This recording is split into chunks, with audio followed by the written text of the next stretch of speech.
नमस्ते दोस्तों, आज के इस वीडियो में हम देखेंगे 2 और 3 दिसंबर से रिलेटेड जितने भी इंपॉर्टेंट करंट अफेयर्स बन सकते हैं। हिंदी और इंग्लिश दोनों ही लैंग्वेज में ये करंट अफेयर होंगे।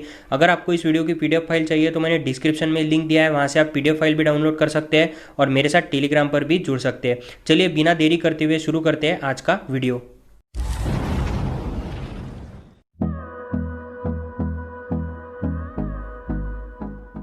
आज का वीडियो शुरू करने से पहले हम नजर डालेंगे जो 1 दिसंबर का होमवर्क का क्वेश्चन था वो क्या था। तो क्वेश्चन था, which word has been chosen word of the year 2020 as the most search word in the Cambridge dictionary. Cambridge dictionary में सबसे ज़्यादा तलाश किए जाने वाले शब्द के तौर पर किस शब्द को वर्ड ऑफ द ईयर 2020 चुना गया है। तो इसके लिए जो ऑप्शन थे वो थे स्नैपचैट, क्वारंटीन, लॉकडाउन और कोरोना। आप में से कई लोगों ने इसका जवाब सही दिया है। इसका जो सही जवाब है वो है क्वारंटाइन। अब यहाँ पर कैम्ब्रिज डिक्शनरी की बात है तो कैम्ब्रिज डिक्शनरी जो है वो हर साल एक वर्ड जारी करती है जो कि उस साल में सबसे ज़्यादा सर्च किया हुआ वर्ड होता है।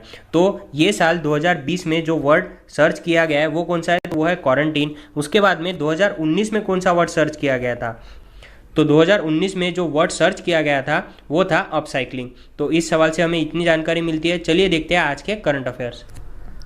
तो 2 और 3 दिसंबर के करंट अफेयर में आज का जो पहला सवाल है वो है, in how many innings did Virat Kohli became the fastest player to score 12,000 one day international runs. Virat Kohli सबसे तेज 12,000 अंतर्राष्ट्रीय रन बनाने वाले खिलाड़ी कितने पारियों में बने हैं। तो इसके लिए जो ऑप्शन है वो है 242 पारी, 462 पारी, 300 पारी और 314 पारी। तो इस सवाल का जो सही जवाब है वो है 242 पारी। अब यहाँ पर उन्होंने 12,000 रन पूरे किए, तो हाल ही में उन्होंने 22,000 रन भी पूरे किए हैं इंटरनेशनल क्रिकेट में। उसके बारे में मैं आगे आपको जानकारी देता हूँ। अब यहाँ पर विराट कोहली की बात हुई है तो विराट कोहली से रिलेटेड जितने भी इंपॉर्टेंट फैक्ट्स है या फिर अवार्ड्स है, चलिए अब उन्हें देखते हैं। तो ये है विराट कोहली जिन्होंने हाल ही में 12,000 रन पूरे किए इंडिया ऑस्ट्रेलिया वनडे सीरीज में। उसके बाद में उन्हें इसके लिए कितनी इनिंग्स लगी है, तो उन्हें लगी है 242 इनिंग। उसके बाद में जो 2 नंबर पर आ गए हैं वो कौन है, तो वो है सचिन तेंदुलकर। उसके बाद में 3 नंबर पर है रिकी पॉन्टिंग जिन्हें 314 इनिंग्स लगी थी। उसके बाद में 4 नंबर पर है कुमार संगकारा जो कि श्रीलंका से है, उन्हें 336 इनिंग लगी थी। और 5 नंबर पर है सनत जयसूर्या जिन्हें 389 इनिंग्स लगी थी। उसके बाद में अब यहाँ पर विराट कोहली की बात हुई है तो उनसे रिलेटेड कुछ इंपॉर्टेंट फैक्ट्स देखते हैं। उनका जो जन्म है वो हुआ था 5 नवंबर 1988 को न्यू दिल्ली में। उसके बाद में उन्हें कई अवार्ड से सम्मानित किया गया है, लेकिन जो इंपॉर्टेंट है वो हम देखते हैं। तो अर्जुन अवार्ड जो है वो उन्हें मिला था 2013 में, पद्मश्री उन्हें मिला था 2017 में, 2018 में उन्हें राजीव गांधी खेल रत्न अवार्ड से भी सम्मानित किया गया था। उसके बाद में उन्हें 242 इनिंग्स लगी है 12,000 वनडे इंटरनेशनल रन्स बनाने के लिए। उसके बाद में एक रिकॉर्ड है जो उनके नाम पर है जो कि काफ़ी ज़्यादा इंपॉर्टेंट है, वो ये है कि उन्होंने फास्टेस्ट 100 बनाई है ओडीआई में 52 बॉल में। इसके पहले ये रिकॉर्ड वीरेंद्र सहवाग के नाम पर था, लेकिन अब ये रिकॉर्ड जो है वो विराट कोहली के नाम पर है जिन्होंने 2013 में जयपुर में ऑस्ट्रेलिया के खिलाफ रनचेज में ये कारनामा किया था। तो अगला सवाल है वो भी विराट कोहली से ही रिलेटेड है। In how many innings did Virat Kohli became the fastest player to score 22,000 international runs. Virat Kohli सबसे तेज 22,000 अंतर्राष्ट्रीय रन बनाने वाले खिलाड़ी कितने पारियों में बने हैं। तो इसके लिए जो ऑप्शन है वो है 493 पारी, 462 पारी, 511 पारी और 452 पारी। तो इस सवाल का जो सही जवाब है वो है 462 पारी। अब यहाँ पर हमें कंफ्यूज नहीं होना है। जैसा कि मैंने पिछले क्वेश्चन में आपको बताया, उन्होंने 12,000 जो वनडे इंटरनेशनल रन्स है वो बनाए हैं 242 इनिंग्स में, और उन्होंने 22,000 इंटरनेशनल रन्स यानी कि इसमें T20 क्रिकेट, वनडे क्रिकेट और टेस्ट क्रिकेट सभी के मिला के जो 22,000 रन बने हैं वो कितने इनिंग्स में बने हैं, तो वो बने हैं 462 इनिंग्स में। तो ये हमें ध्यान में रखना है। चलिए देखते हैं इससे भी रिलेटेड कुछ इंपॉर्टेंट फैक्ट्स।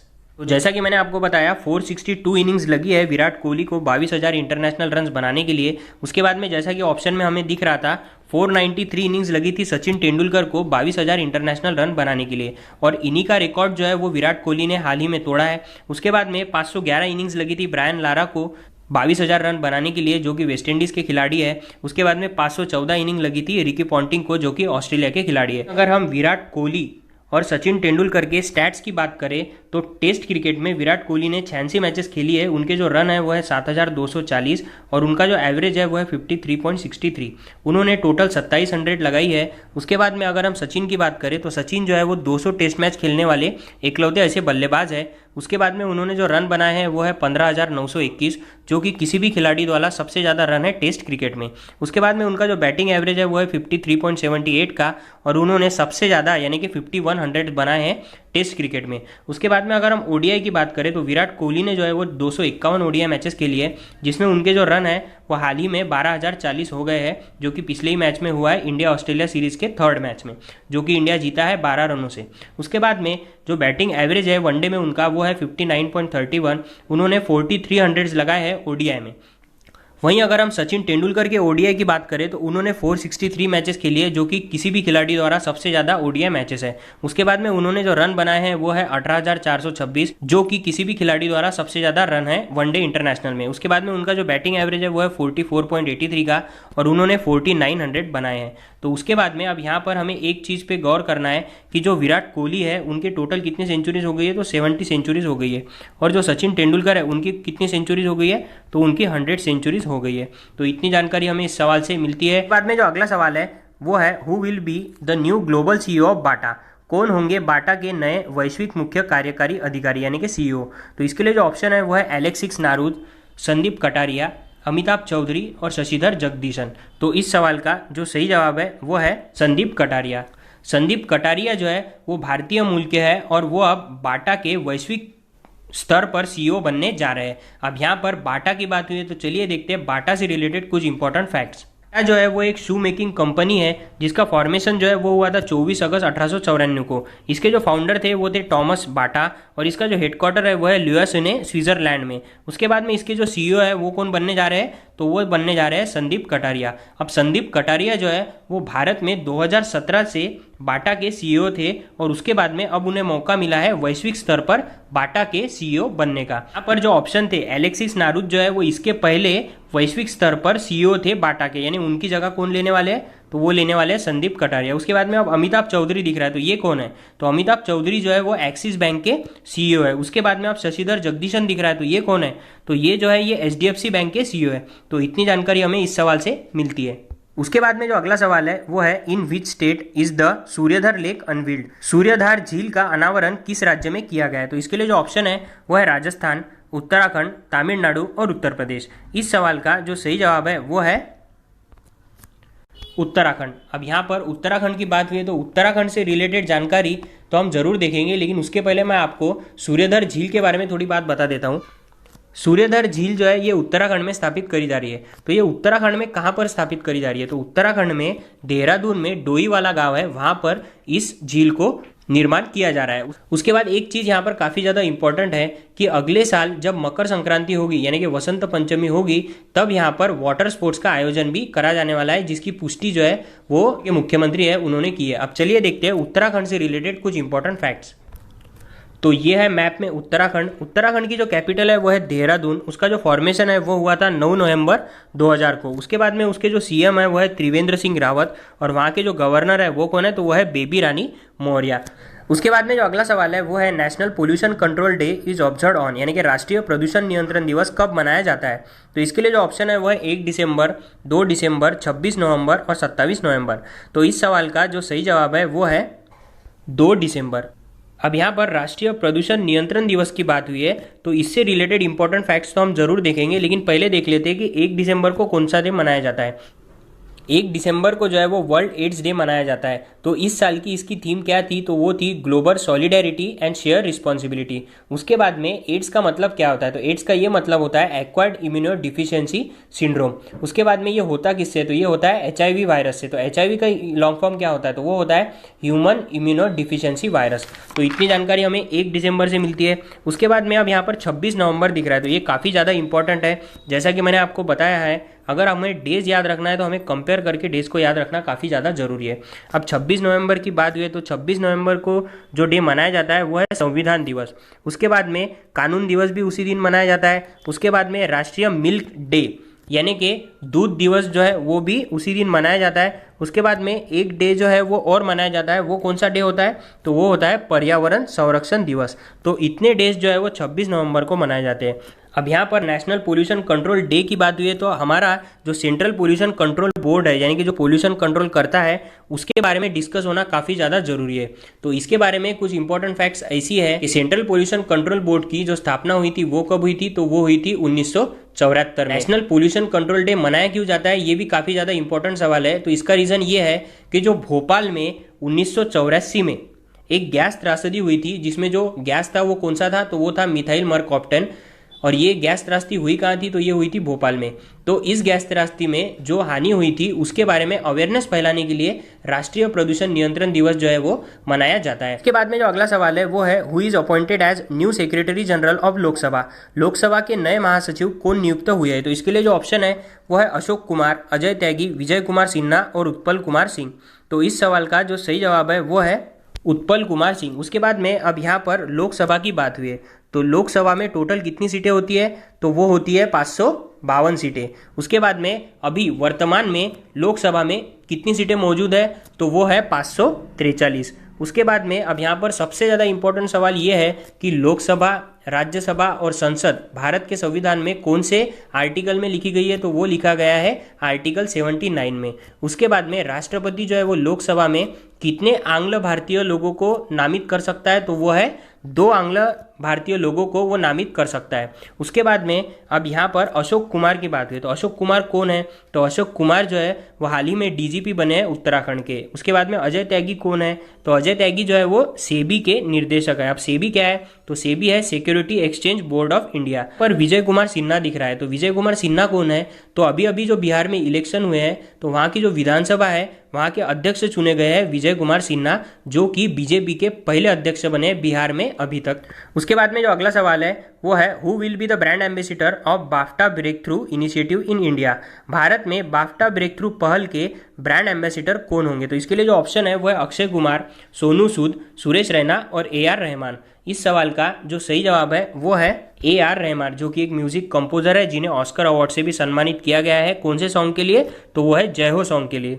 उसके बाद में अब यहाँ पर बाफ्टा ब्रेक थ्रू की बात हुई है, तो ये क्या है, तो बाफ्टा ब्रेक थ्रू जो है ये एक पहल है जो कि यूके, चीन, भारत और अमेरिका में जो भी टेलीविजन, फिल्म या फिर खेल से रिलेटेड जितनी भी एक्टिविटीज़ होती है उन्हें प्रमोट करने के लिए ये एक एक्टिविटी बनाई गई है, जिसके ब्रांड एम्बेसडर जो है वो कौन बने हैं, तो वो बने हैं AR रहमान। उसके बाद में अब यहाँ पर सोनू सूद की बात हुई है, तो सोनू सूद से रिलेटेड इंपॉर्टेंट फैक्ट्स मैंने आपको पिछले भी वीडियो में बताए थे, क्योंकि ये काफ़ी ज़्यादा जरूरी है। कोरोना वायरस के वक्त जो प्रवासी मजदूर थे उनकी इन्होंने काफ़ी ज़्यादा मदद की थी, इसलिए ये काफ़ी ज़्यादा इंपॉर्टेंट है। इनकी जो बुक है वो कौन सी है, तो वो है आई एम नो मसीहा। उसके बाद में इन्होंने प्रवासी रोजगार ऐप भी लॉन्च किया था। तो सुरेश रैना से इंपॉर्टेंट फैक्ट मैंने आपको बताया था, वो ये था कि हाल ही में जो जम्मू कश्मीर में क्रिकेट एकेडमी खोले जाने वाली है उसमें जो है वो सुरेश रैना जो है वो उन्होंने जम्मू कश्मीर सरकार के साथ या फिर वहाँ के जो एकेडमी है उनके साथ समझौता किया है। तो ये काफ़ी ज़्यादा इंपॉर्टेंट है। उसके बाद में जो अगला सवाल है वो है, विच union minister has launch Sahakar Pragya portal. किस केंद्रीय मंत्री ने सहकार प्रज्ञा पहल का शुभारंभ किया है, तो इसके लिए जो ऑप्शन है वो है मुख्तार अब्बास नकवी, नरेंद्र सिंह तोमर, रविशंकर प्रसाद और प्रकाश जावड़ेकर। तो इस सवाल का जो सही जवाब है वो है नरेंद्र सिंह तोमर। नरेंद्र सिंह तोमर जो है वो कौन से मंत्री है, तो वो किसान मंत्री है, उनके बारे में भी हम डिटेल में देखेंगे। मुख्तार अब्बास नकवी कौन है, रविशंकर प्रसाद कौन है और प्रकाश जावड़ेकर कौन है, इनके बारे में भी डिटेल में देखते हैं। लेकिन उससे पहले ये देख लेते हैं कि ये जो सहकार प्रज्ञा पोर्टल है ये लॉन्च किसने करा गया है।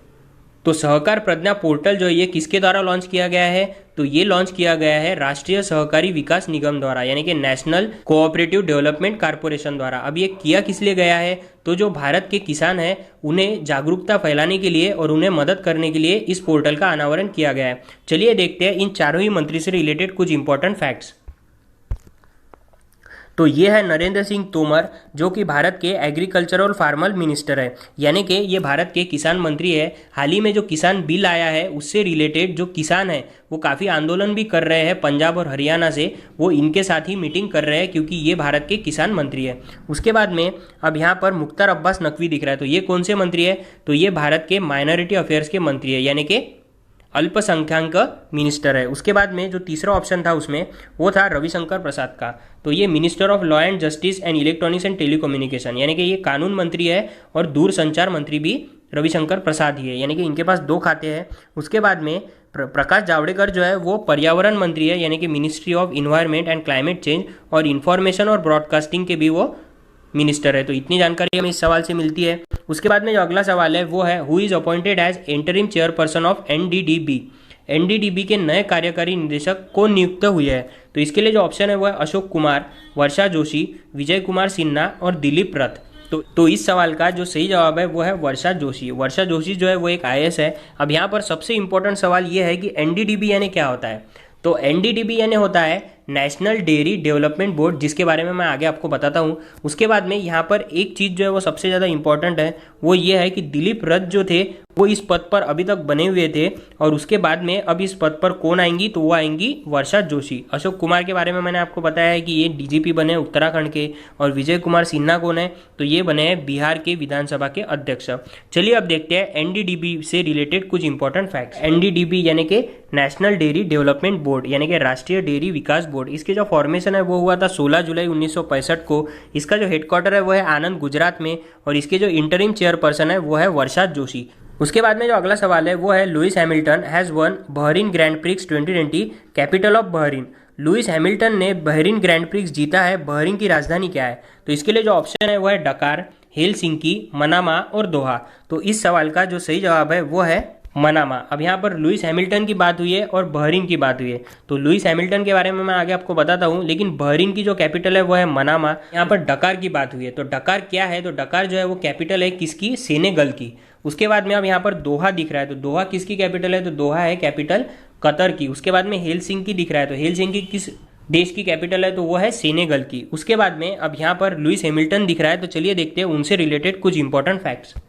तो ये है लुइस हैमिल्टन, जो कि मर्सिडीज के ड्राइवर है, जो कि F1 रेस में काफ़ी पार्टिसिपेशन करते हैं, और ये जो उन्होंने टाइटल जीता है अभी अभी बहरीन ग्रैंड प्रिक्स का, ये उनका 95th नंबर का F1 रेस का टाइटल है, जो कि वर्ल्ड रिकॉर्ड है। इससे पहले ऐसा किसी ने भी नहीं किया है, तो ये काफ़ी ज़्यादा इंपॉर्टेंट है। उसके बाद में इस साल जो भी 15 ग्रैंड प्रिक्स हुए हैं उसमें से 11 ग्रैंड प्रिक्स जो है वो किसने जीते हैं? तो वो जीते हैं लुइस हैमिल्टन ने। दिसंबर का जो आज का होमवर्क का क्वेश्चन है वो है according to the list release by US air quality index 2020 which city becomes the most polluted city in the world.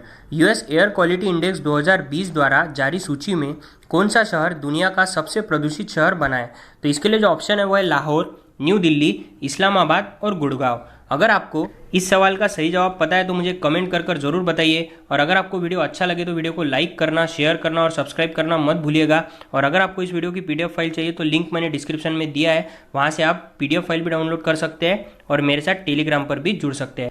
आप सबका वीडियो देखने के लिए बहुत बहुत शुक्रिया।